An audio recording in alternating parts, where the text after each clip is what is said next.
Hello everyone, and welcome to this live panel session, which I think is going to be an absolutely fantastic session for Black History Month. We have three colleagues waiting with us to talk to you. We're hoping today is going to be a really informal chat, interview, conversation to really just explore what Black History Month is about, what it means to our colleagues, and really just kind of explore the equality, diversity and inclusion agenda that obviously we're trying to drive forward. All colleagues are here with us. We've got three fantastic colleagues for you today. We've got Leon Williams, who's a Senior Building Surveyor. We've got Joan Thompson, and we've got Wendy Allen, who are both from the CSC. And I think there's probably quite a few CSC people sitting there on today. I'm sure Leon's got a few of his colleagues watching him as well. So they're all here, all the technology's working. Just a couple of things to say. Firstly, thank you to our Equality, Diversity and Inclusion Forum, who had our first meeting a couple of weeks ago and helped us to shape this event and gave us the feedback that allowed us to do this event. And of course, thank you so much to Leon, to Joan and to Wendy for coming forward to take part in this. If you haven't done one of these panel sessions before, really simple, you can kind of just sit back, relax and enjoy really, but we would really like you to participate if you want to. If you have a question or a comment or anything you'd like to share, it's really easy to do that. There's a kind of speech bubble mark in the Teams panel with a question mark in it. You can click that and you can type any questions or comments as we're talking. We're going to start with a bit of I'll be doing some questions, we'll have a chat, but at the end of that we will bring in questions from the audience as well. So please do that. If you prefer to stay anonymous, that's absolutely fine as well. So let's crack on then. And you know, as I said at the start, we're doing this as part of Black History Month, which is really about celebrating the contribution of Afro-Caribbean people, really from history. But I suppose we always get this, don't we, with things like this. You know, I've had similar questions about pride and various other things. Why do we need it? Why do we need Black History Month? Leon, I'm going to ask you that question first. Why do you think Black History Month is so important? Good afternoon, everyone. Well, for me, I think Black History Month is important.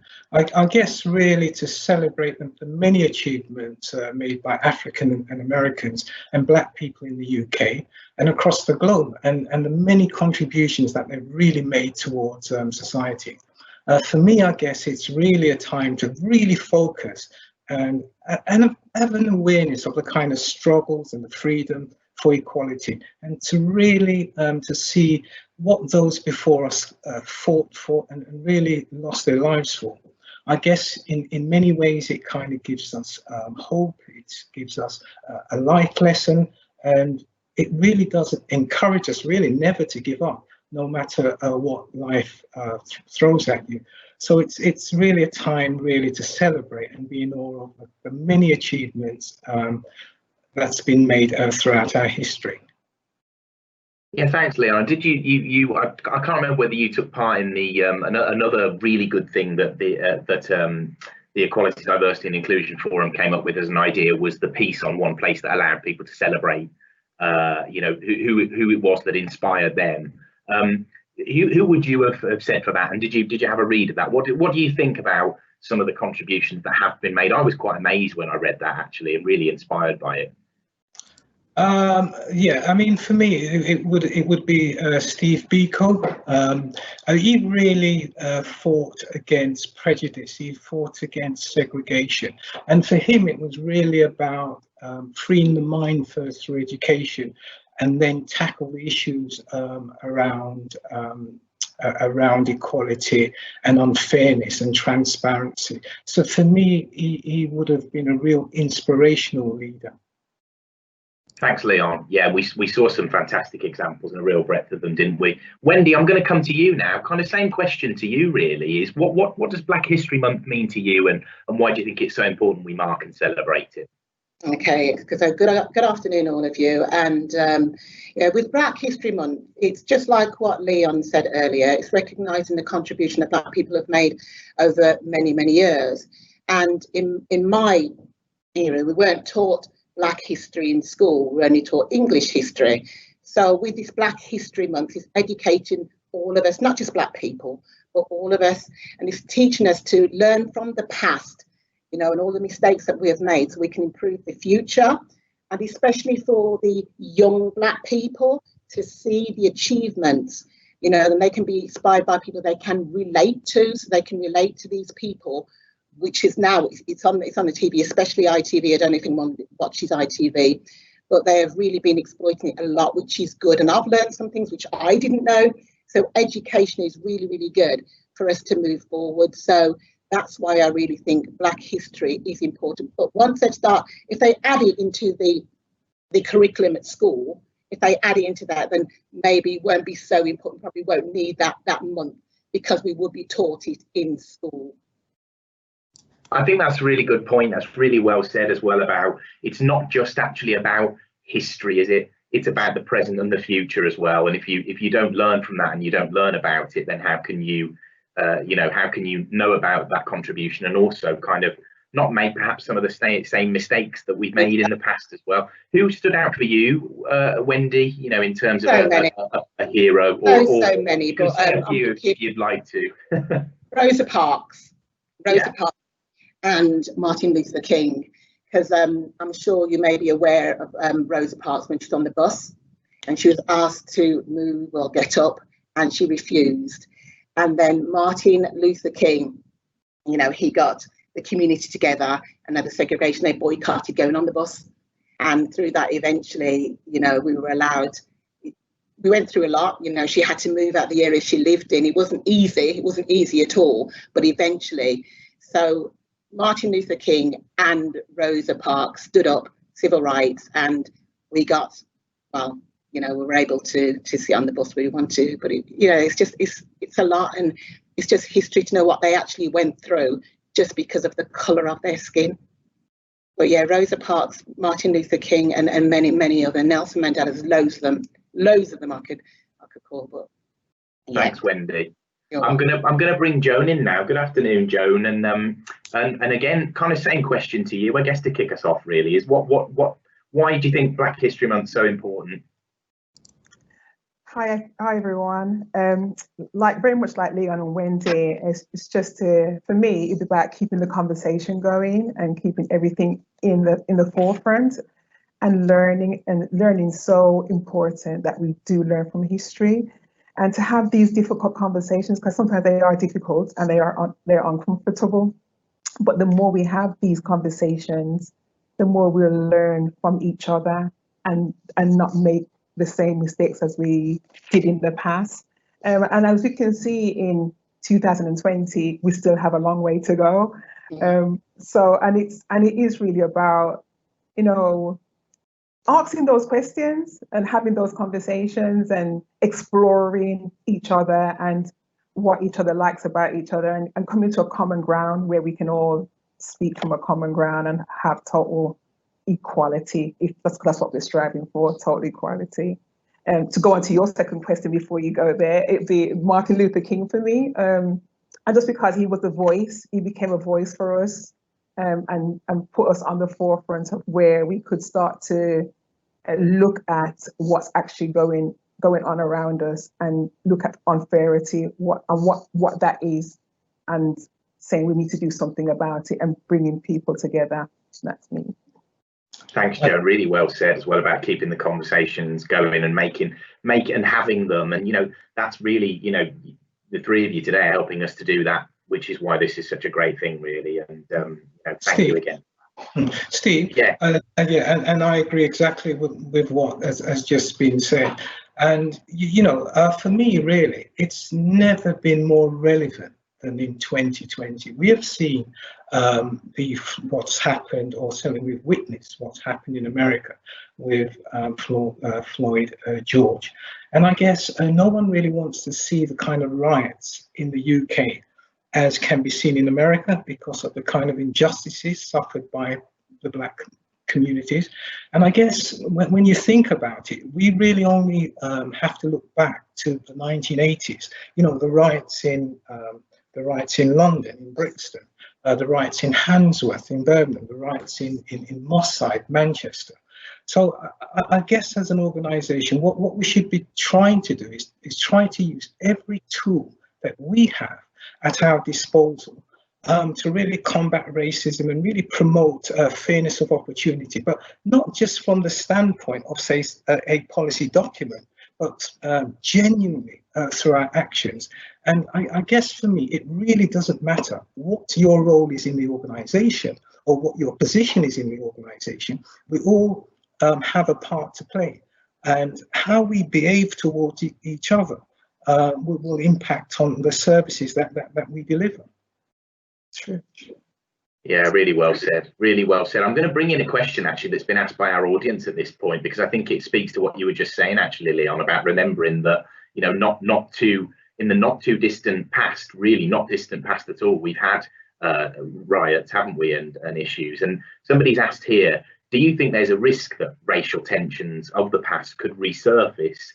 They said as our economy becomes more strained, but I guess there are other reasons, aren't there, that society's polarized as well. And do we think that could happen again as people kind of look to someone to blame? Because that was a lot of the issue in the past, wasn't it, really? So what are your thoughts on that?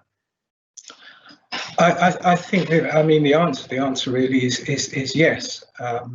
Black people generally sometimes are often marginalized in society. You know, we talk about education, we talk about employment, and yes, we really do need to look at these issues. We need to open up the debate. We need to feel confident and at ease in having those conversations. But we do need to get to a point where we seriously address those issues. And in addressing those issues, we'll move some way to somehow try to address the imbalances.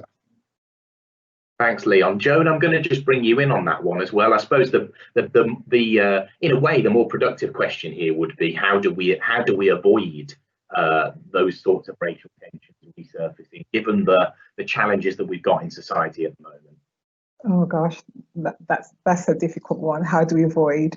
I think the basic thing is having genuine conversations, as Leon said, and speaking to people at a level where we understand, rather than those in power giving us something or saying that's what we need, without really speaking to the people who are in disadvantage and finding out what is it that we really would like, or what we think is possible for ourselves. So we don't really want handouts as per se. We just want to be treated equally and be everyone on the same playing field. So to talk about avoiding, it is going back to educating. It is going back to becoming aware. It is going back to self-examination and all those things to be able to bring things forward. Thanks, Joan. When you mentioned Wendy, you mentioned education as well, actually, in your first answer. How important do you think that is to avoid exactly what the person that has asked this question has asked, really? Yeah, it's about knowledge and lack of knowledge, and if you don't know, you have to be educated to be aware.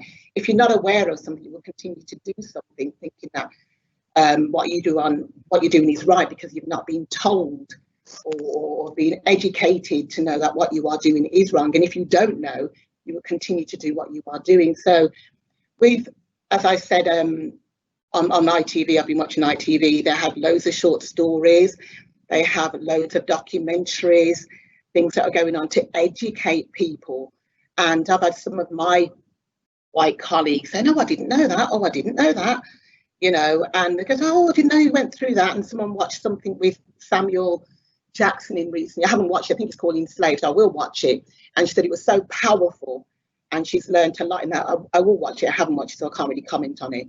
But it's about educating, just like when we learned about World War I, World War II and things like that. And we know these we forget and things like that, you know, but we never had that opportunity in school. And just the same with other pieces. It's just learning about Black history, really. Yeah, as they say. It's the key, isn't it, to breaking down any kind of prejudice, really, isn't it? Education, I guess. Yeah.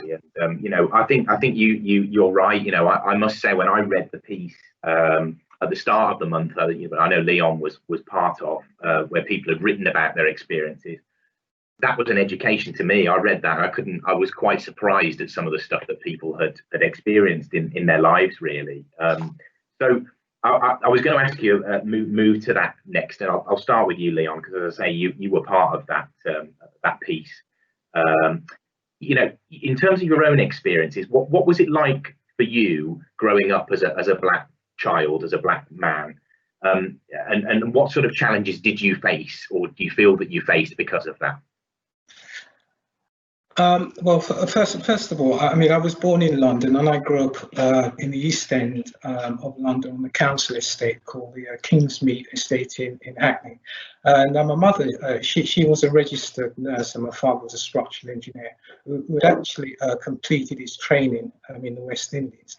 Now, when he arrived in the UK, I mean, he simply could not find a job as a structural engineer in construction at the time.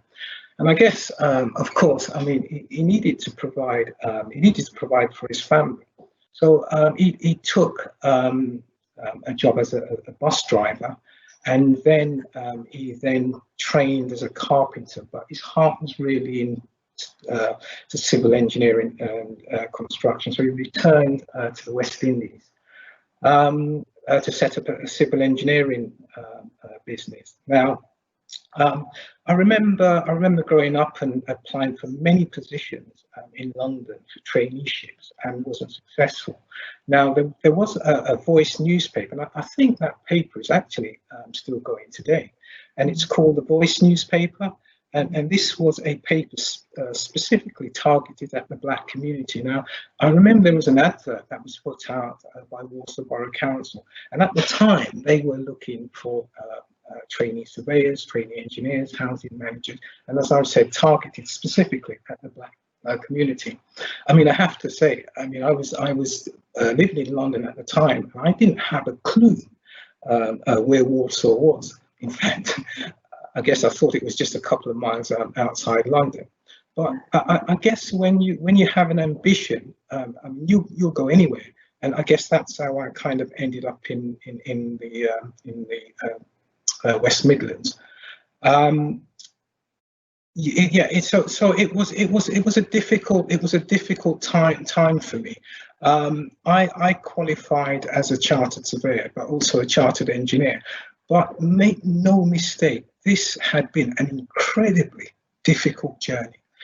It was like a mountain to climb. I didn't get the kind of coaching that I would have liked, the kind of mentoring that I would have liked. And I have to say, there were times when I really felt like giving up.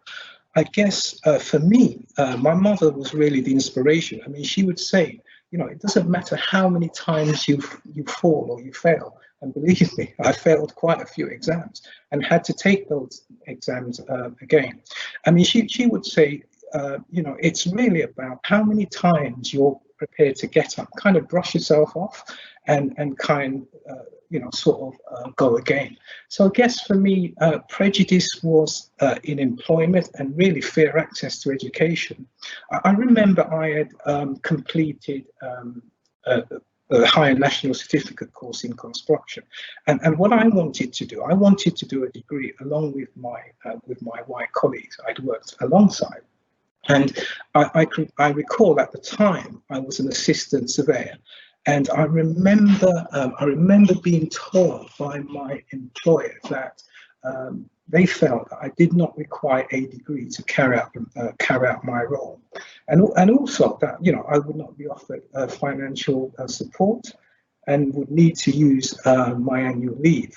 Now, I guess looking back, although I felt the decision for me was harsh, but you know, I took the decision to go to university along with my three white colleagues. It wasn't until after I had graduated, I remember having a conversation with my colleagues, and they had actually said that they had been sponsored and they were given time off. I mean, even thinking about it now, and even looking back, I have to say, I kind of felt a very lonely place. I felt as though my employer did not believe I was worth investing in. And so somehow wanted to treat me indifferently.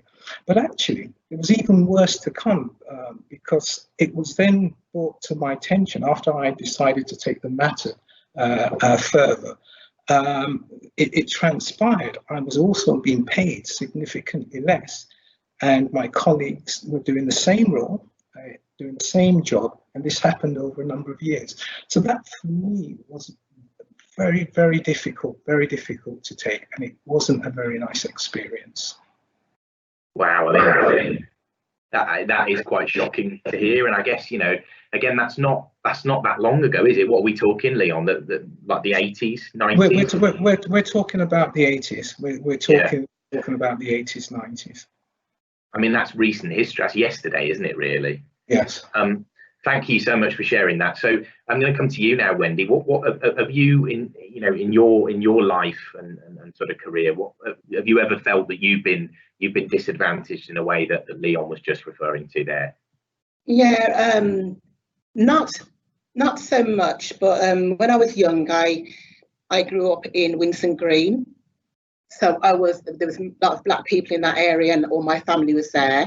And then when we moved to King's Heath, and when we got there, it was prominently white people. We were the only black family. So on my first day of school, I was the only black person in the class, and nobody would talk to me, and then nobody wanted to sit by me, and I really felt like upset and isolated, and I just wanted to go back to Winson Green, where I felt at home, you know, related to all the people. And it wasn't nice. And back in that was in the 70s, and also I remember me and my friends being chased by the National Front. We got away, of course, but I've experienced that just because of the colour. We've had to run for our lives, and that was around where we lived. And then when we went to senior school, it wasn't as bad. That was in the 80s. It wasn't too bad then. And then when I started work, I remember a company I worked for. I think diversity wasn't quite big then, and we had Birmingham City Council coming in. So the managers decided, oh, let's put Wendy at the front of house, put Wendy on reception so that it looks like we've got some colour in the business.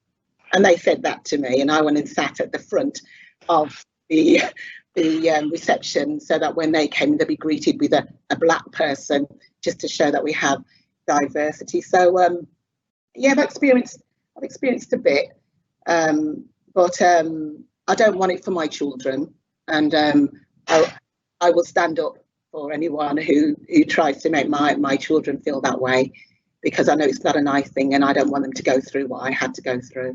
But I think we are moving forward slightly. You know, we've still got a long way to go, but yeah, we have got it still. Thanks, Wendy. Some really, really obvious examples there of prejudice, and kind of some of the ones you're talking about from an employment point of view. You know, things that shouldn't be happening and that should be easy to sort out, and kind of goes back to what Leon was saying about its individual behaviours and kind of, you know, just being aware, isn't it, really? Again, why things like this are so important, I guess. Joan, what about you? What about your experiences of growing up and kind of working life? My experiences of growing up, I lived in Handsworth, so I was surrounded by my own. So that kind of experience, like what my other colleagues may have experienced growing up, I didn't experience that, because I was probably just lived in a bubble, really. So I played with my own, and we went to school together. So there was sort of a good mixture of Black, whites and Asians at the school. So experiencing prejudices and things that would make me feel uncomfortable, I didn't really experience that growing up.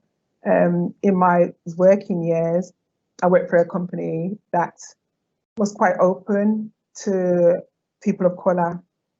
And I mean, we started off in the evenings where it was mainly predominantly Blacks and Asians. So of course, there was nothing there we all gelled together really nicely. But as we moved up onto days, it was predominantly white. But I was able to move up the scale, up the ladder, and not feel as if I was being held back because of the colour of my skin. I've never ever felt that when I worked there, and it was one of the best years of my life working there because it taught me so much, and there was true inclusion. And they were curious about who I was, and they looked at me as a whole, not just, I'm just Joan, a woman. They looked at me as a Black woman, and they acknowledged that. So I experienced it was a good experience for me at work. And I can't say that I experienced what it is, but I'm not saying I don't know it's there. Of course it's there, but I didn't experience that growing up and in my career up to this moment. Because I think I would call it out. I think that, yeah, it's difficult, but I think I would just call it out. Thanks, Joan. That's really interesting, actually, to hear the different experiences as well, isn't it? And at the start of your answer there, you said, you came from a community that was already kind of really diverse, and maybe, again, that comes back to the point of education, doesn't it? If children grow up with others, hopefully that makes a real difference. But yeah, some thank you so much for sharing those experiences, all really honest and useful things. And I guess, a question we've had here from someone who's watching is a really good one to move on to next. There we've just heard some of the very real challenges that you faced in your lifetimes. And this person has asked, do you have any children? And if so, or I guess younger family members, you could say, if so, how do you talk to them about diversity? And do you still feel you have to? And I think that's I suppose the extension of that question is,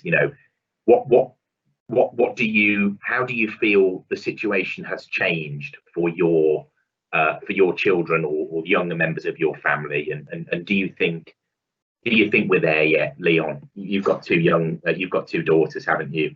How do you think their experience might have been different from your own? I think I've got two. I feel blessed because I've got two daughters. They're both lawyers, and going through the educational system, it was difficult for them also. But I always encouraged them really to do their very best, and regardless of what society may throw at you as an individual, try to rise above it. It isn't always easy, and sometimes it's incredibly difficult. I remember my eldest daughter. She's a barrister. She works in Jersey. And I remember her coming home from university once, and she was in tears, and she was in tears because I think it was a comment that was made by another student about her race, and at the time she was only one student at the university in the law class of about 30 or 40. She was the only Black student in the class, and it was kind of difficult for her because she couldn't quite understand, I guess, why she was the only person of colour on that particular course. And even going through, and even throughout her career, she's come across racism, but she has overcome it, or she's continuing to try and overcome racism. It is very, very difficult. But I truly believe, not everyone's racist, we understand that, but when racism is directed at you as an individual, it can be very hurtful. It can lead to self-doubt. It can lead to lost opportunities. So again, growing up I've always spoken to my daughter quite openly about racism, how to tackle racism, how to address the kind of imbalances and so forth. So yes, it's been difficult for them, and I'm sure it will continue to be difficult for them, but I've always said to them that what you need to do is just do your very best and contribute to society as best you can. Thanks, Leon. And there's a message there to everyone. Don't mess with Leon. He's got two daughters and they're both lawyers. So, enough said, really. Wendy, what about you? Have you got kids or younger family members, and what are your, I guess, what are their experiences and what are your hopes for them? Okay, I'll give thanks that they haven't really gone through it. One's a lawyer, just like Leon's, and the other one's in her final year of school. they're excelling in their education. I don't know where they get it from, but they're excelling in their education, and they're very, very vocal. They're very, very vocal, and they know what they want, and they know they can achieve it. Because I've told them they can have anything that they want. You know, the world is at oath. It's what they put in, what they will get out. And their grades just speak for themselves. And when I go to parents' evening, it makes me so proud when they speak about my daughter and they say, you must hear that from every teacher, which I do. So education is a big thing for me, for my children. That's what I can give them, which is a free gift to them.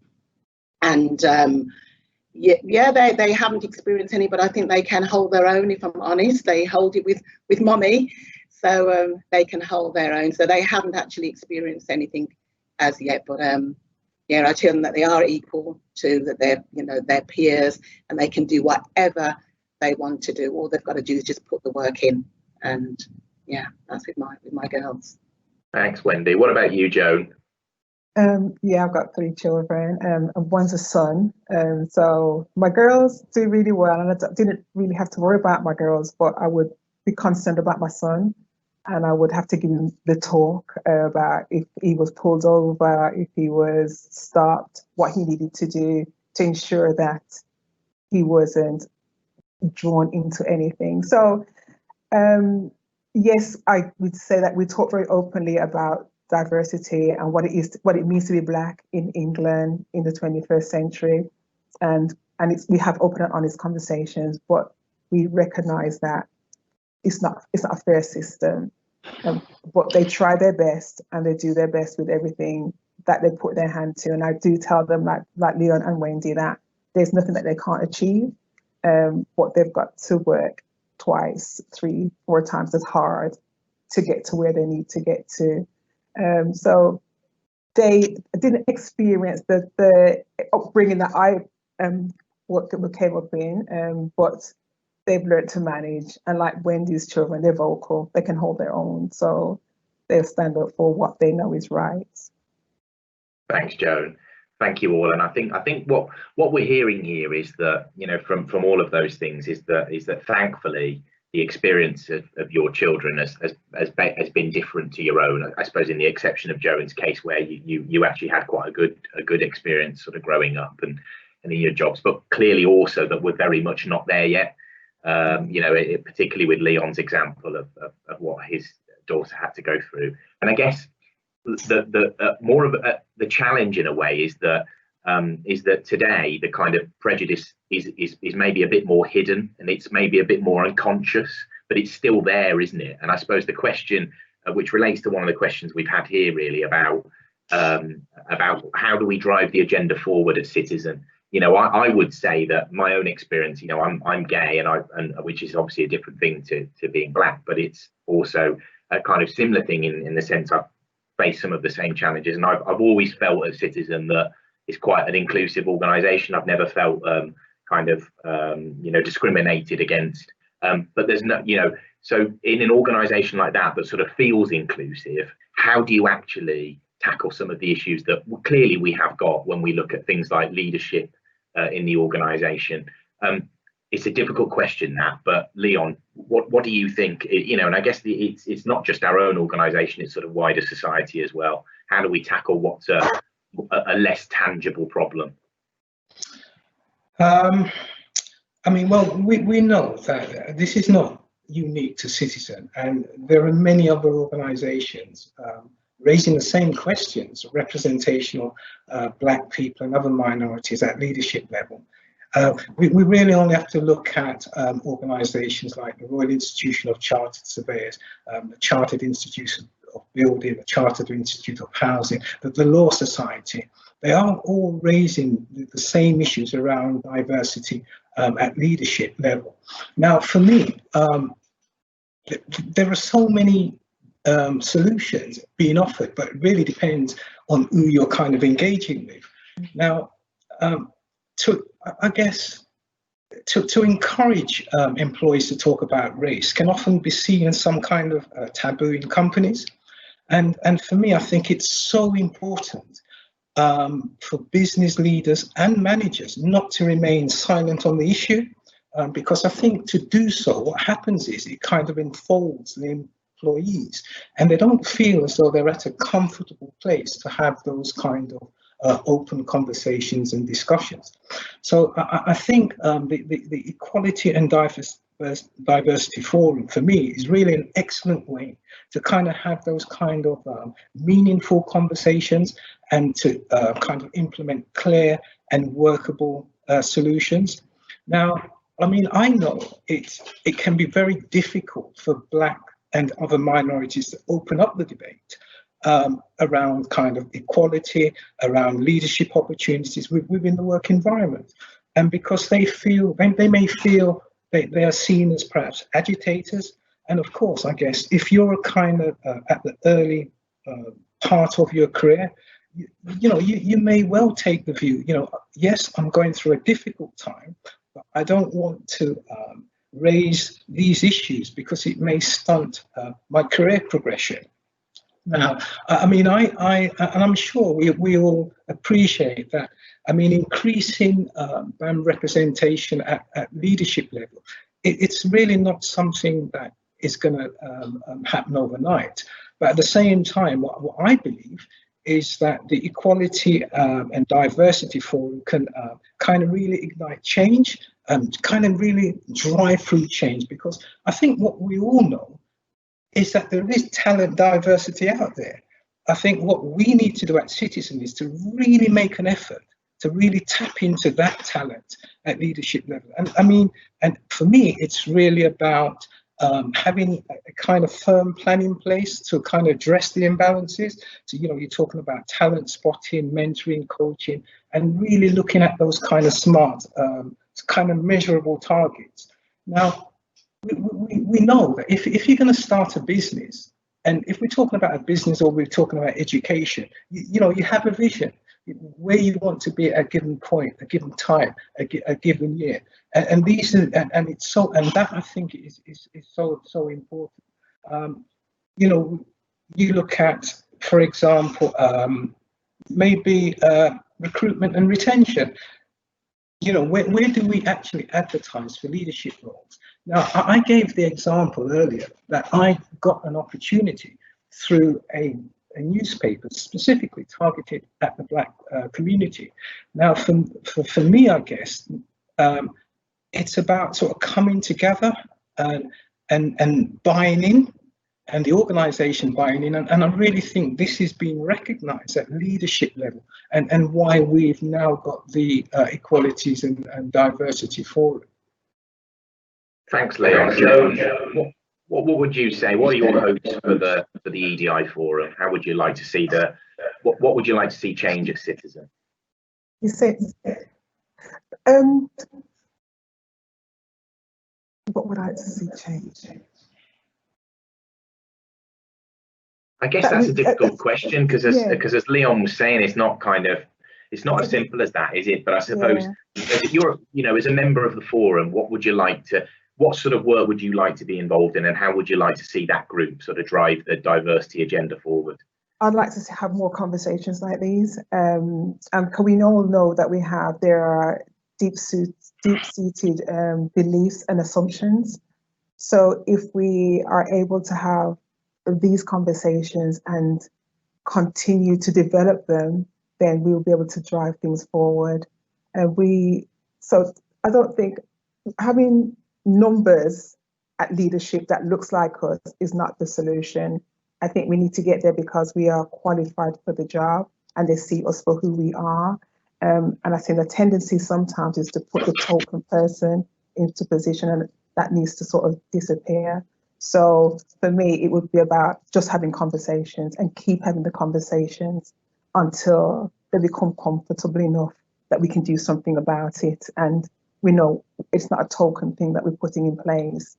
We are doing something real and tangible that can be seen. And I think Citizen is a good place, a good starting place to do that, to have those building blocks. Thanks, Joan. And I think the great thing is, here we are. After one meeting, this is a conversation that the EDI Forum was responsible for. So that's really good, and I guess already working, isn't it? Wendy, what are your thoughts on that? No, exactly what was said. And just to say that working for Citizen, they don't just talk the talk, they are walking the walk, meaning that with the EDI and with all the information, the comms, they've been putting it on one place with the Black Lives Matter and what happened with George Floyd, because certain companies, they're not putting out their comms on there, because a company that my nephew works for, when I was telling him what we do at our workplace, and he was like, oh, we don't do anything like that. So that it is a privilege to work for a company that is, you know, the comms are going out to everyone. But regarding the leadership and solution, I think people, you know, in that position, you know, the leadership position, they need to understand the privilege that they currently have been in that position. And unfortunately, I think you mentioned it before about unconscious bias towards people that don't look like them when they do that. So unfortunately, in work, it can lead to bad decisions at work when they think like that. So it's helping the leaders, the leaderships, to be aware of unconscious bias. And the only way to be aware of it, to know that you have it, so they probably will have to go on a course and for it to be addressed, for that to come out. But for them to move, then why not? You just, if you don't know, you just, which I said previously before, if you don't know you've got it, you won't know. And when you go and interview someone, you know, you might probably like their hair, or they remind you of someone, you know, that you're going to think, oh, they probably have the same qualities and things like that. And these are all unconscious bias. So I think in the position that they're at, they need to be aware of their unconscious going forward. That's what I would say. That's an interesting, thanks, Wendy. It's an interesting point. A very good one, I think, is that, you know, just because it's not overt and you're not aware of it doesn't mean that you haven't got it there, because I guess to an extent we all have prejudices of some form, don't we, that we've kind of grown up with and that have been shaped by our lives and the people around us. And actually there is training that exists, isn't there, on unconscious bias? I know someone from an organisation that has had it recently, so maybe that's something for us to discuss actually at the next forum meeting. So we've had a couple of other questions I was going to ask you. So we talked about, you know, the experiences of your you know, your children. You've each got children. What would, I guess the next stage is, you know, what are your hopes for their children? You know, when do you think? When do you think, and how do you think we will have reached a point where actually this isn't an issue anymore, if that's possible, even? Leon. Well, for many years, and obviously people before me have fought on these issues. I think it's something that I don't necessarily think it will go away. I think what we have to do, it's a continuous, it will be a continuous struggle, but I also think there is light at the end of the tunnel. In that it's about education. It's really making people aware of the differences, the diversity in our community, and in having a diverse workforce, what the real benefits are, both for the employee, both for the organisation, and for the community we serve. It is difficult. It's a continuous challenge. It's not something that's going to certainly go away overnight, and it's something that we have to continuously work towards achieving a much more fairer society, a much more transparent society, a much more equal society. All is not lost. You know, I look at real inspirational leaders like Nelson Mandela, to have spent so much time in prison, and you know, and having been released from prison, he is still looking at bringing the community together. He's still looking at eradicating all forms of racism. He wasn't vengeful.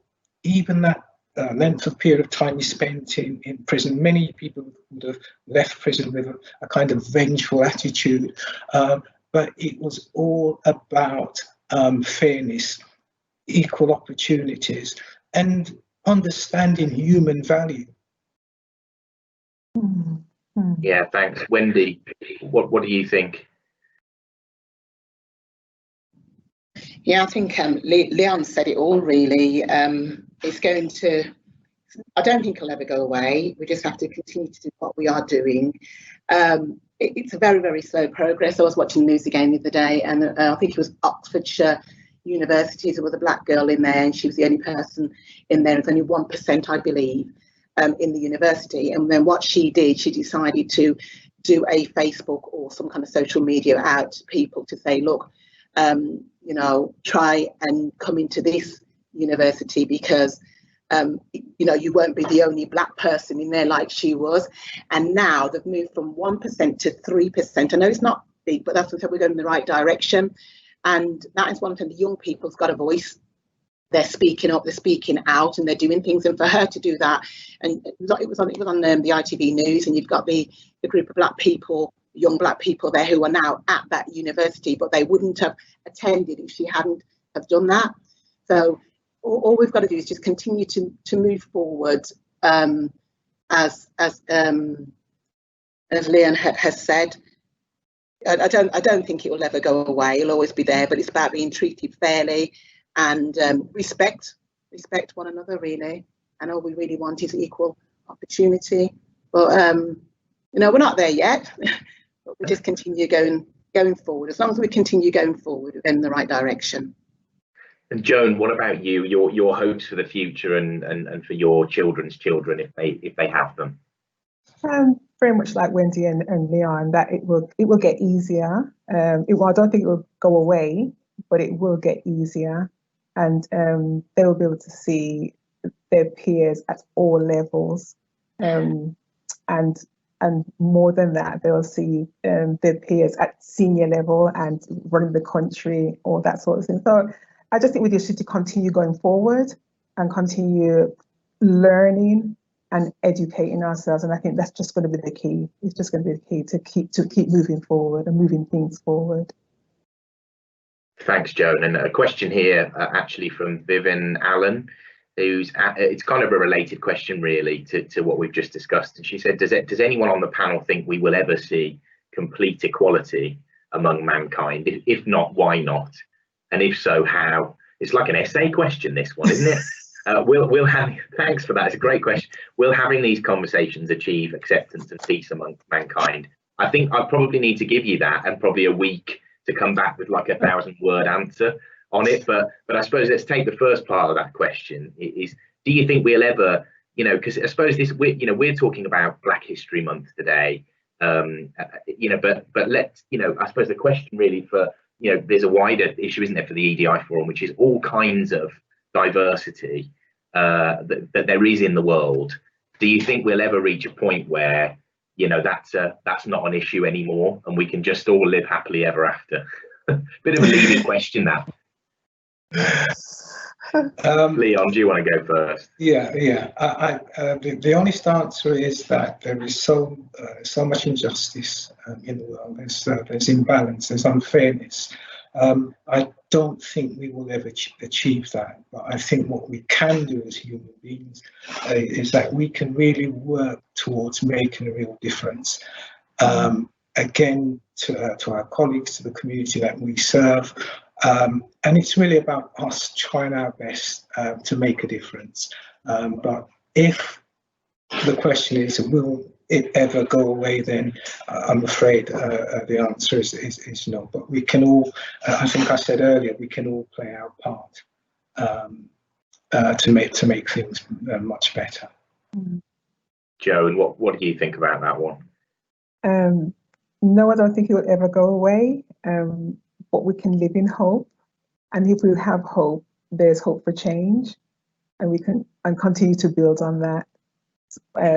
Yeah, that's where I am with that. It's very profound. You should be a speechwriter, Joan. That's very profound. You've got a good way with words. Wendy, what do you think?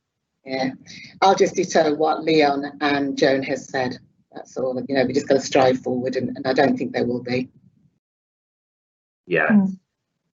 Thanks, all. I guess we're sort of coming towards the end of what, I mean, I think has been a brilliant session, and thank you all again, and thanks for the people who've been watching and participating. I think something that really struck me at the start was something that Leon said about if you've ever experienced any kind of prejudice, whether it's kind of the obvious in your face, awful comments or things like that, or violence, or even if it's unconscious and it's stuff that you find out later or whatever, it's a really uncomfortable place to be in and a really horrible thing to feel. And I think I'm just interested, you know, we've got lots of black colleagues, lots of colleagues around the business who have who are in other minorities, sexuality, disability, whatever. What would your message be to them? You know, if they've ever felt or still feel for any reason that horrible feeling that you all at some point have probably had. Leon.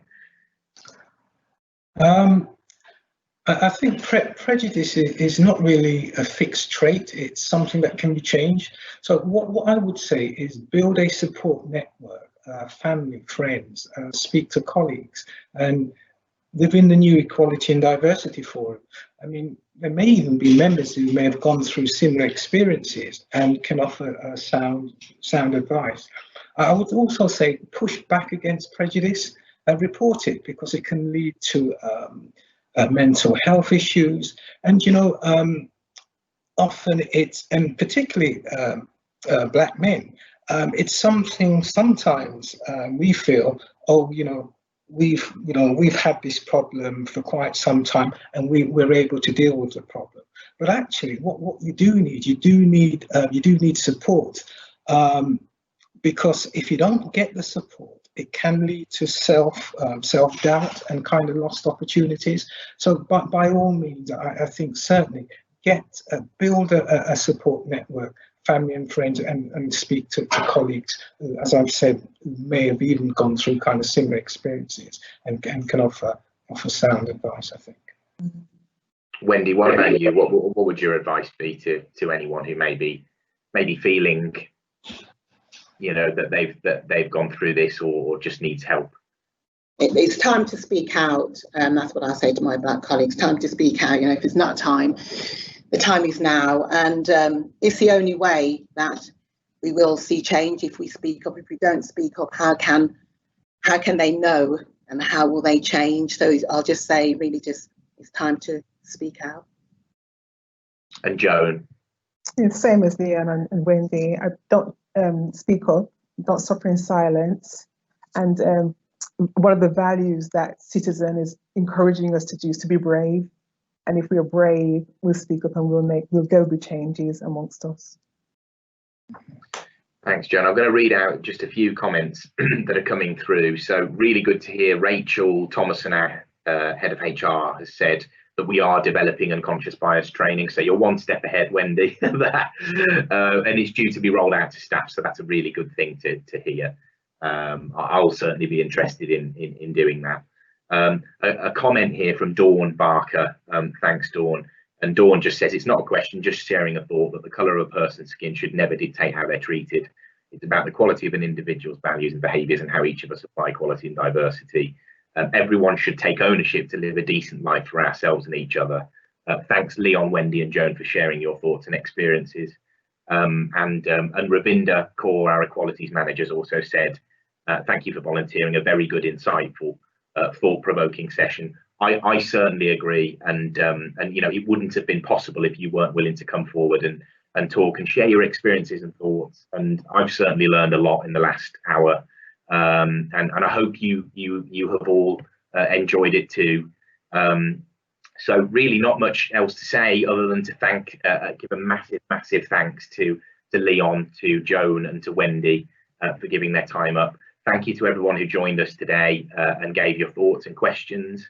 And also, please do let colleagues know about this, because we record these sessions and it will be available afterwards on One Place. And I think anyone who couldn't make it today would find this a really interesting thing to watch. And it's all part of the you know, what we're trying to do here to get the message out and to educate people.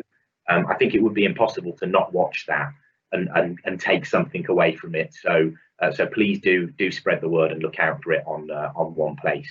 So thanks everybody for your time and involvement. I hope you've all enjoyed that as well, and have a great day. Yes, thank you. Thank you.